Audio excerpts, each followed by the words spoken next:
हो गाइस आज चाहिँ हामी फसङको चियाबारीमा छौँ घुमिरहेको छौँ यहाँ चाहिँ इलामको पन्थु डाँडा कस्तो धुपिया रहेछ नि दाजु इलाम कस्तै छ यहाँ चाहिँ सेम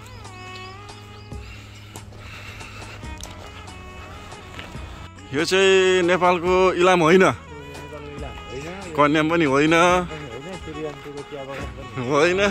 यो चाहिँ कहाँको हो दाजु ल भनिदिनु त पान्डार हो तर कोरियाको होइन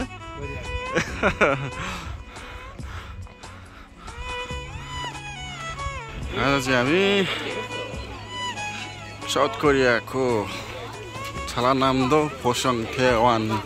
थावानमा चाहिँ भ्रमण गर्दैछौँ यो चाहिँ ए उता उता यहाँ तल छ चिया किन्न आँटेछ दाजु मेरो भ्लगमा हो नि त सब फेमस भइहाल्यो नि त भाइको भ्लग भन्ने हुन्छ नि त आज हामी रमाइलो गर्ने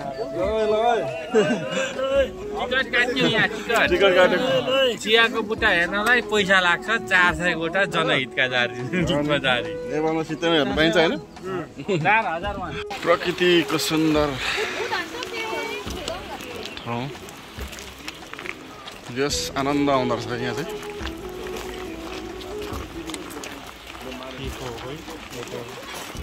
हो र म त मजा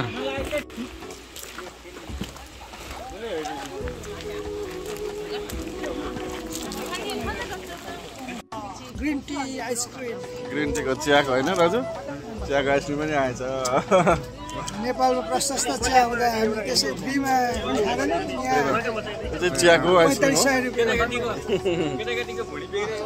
खाँदै चियाबारी घुम्दैछौँ हामी चाहिँ ल यहाँ चियाको आइसक्रिम खाँदै घडीको काँटा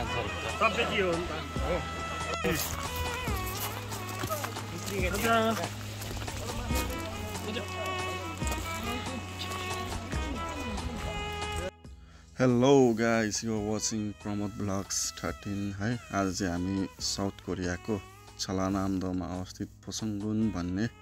फोसङ छाफात भन्ने ठाउँमा चाहिँ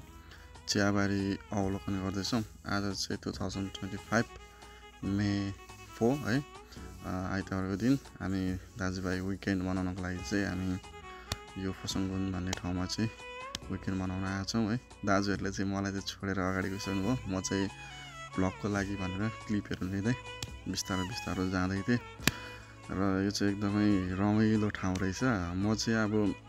इलाममा जन्मेको भएर अब मेरो पर्सनल्ली पनि चियाबारीहरू छ अब चियाबारी चिया टिपिरहेको मान्छे होइन काम गरिरहेको मान्छे अनि कन्यामहरू अन्तहरू नजिकै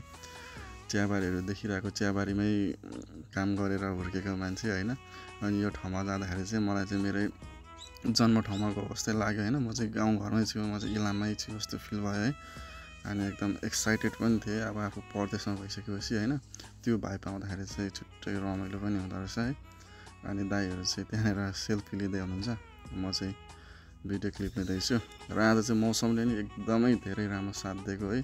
हिजो शनिबार चाहिँ एकदम पानीहरू परिरहेको थियो आज चाहिँ दिन खुलेर एकदम रमाइलो भएको थियो घुम्न पनि यो अगाडि देखिँदै गरेको चाहिँ होमस्टे जुन चाहिँ कन्याम अन्ततिर पनि छ यो चाहिँ पर्यटकलाई रात परेको बेला बास बस्नको लागि एउटा सुविधा त्यो चाहिँ जुन राम्रो पनि हो है अनि यो चियाबारी देखिँदै गरेको यो चाहिँ अलिकति फरक रहेछ हाम्रो नेपालमा भन्दा चाहिँ नेपालमा चाहिँ यस्तो ग्याप हुँदैन यहाँ चाहिँ पर्यटकलाई घुम्नको लागि पनि अलिकति सहज बनाइदिएको होला त्यो एउटा चियाको बुट्टादेखि अर्को बुट्टामा चाहिँ ग्याप छ मान्छे सहजै हिँडेर घुम्न सकिन्छ त्यो चियाबारीभित्र गएर अनि अब चाहिँ हामी घुमेर फर्किँदैछौँ होइन अनि यहाँ चाहिँ ग्याप छ मान्छेहरू चाहिँ धेरै टाढा ठाउँदेखि आएको छ है यहाँ चाहिँ एउटा विशेष चाड जस्तो पनि रहेछ मे 2 देखि 6 तारिकसम्म त्यही भएर मान्छे टाढा टाढादेखि आएको थियो अनि यो घुमेर फर्किने क्रममा चाहिँ मैले यो बाँसघारी देखेँ क्या अनि यो चाहिँ मलाई यो बाँसघारीलाई चाहिँ के याद आयो भन्दाखेरि सानोमा चाइनिज मुभीहरू हेर्दाखेरि चाहिँ त्यो फाइट हुँदाखेरि यसरी यो तरबारले बाँसले काट्थ्यो नि है त्यही याद आयो सुन्दर बगैँचा रहेछ यो बाँसको राम्रो दृश्य थियो हामीले दाइहरूले यहाँ फोटोहरू लियौँ र अब चाहिँ हामी घुमिसकेर घर फर्किने तर्खरमा थियौँ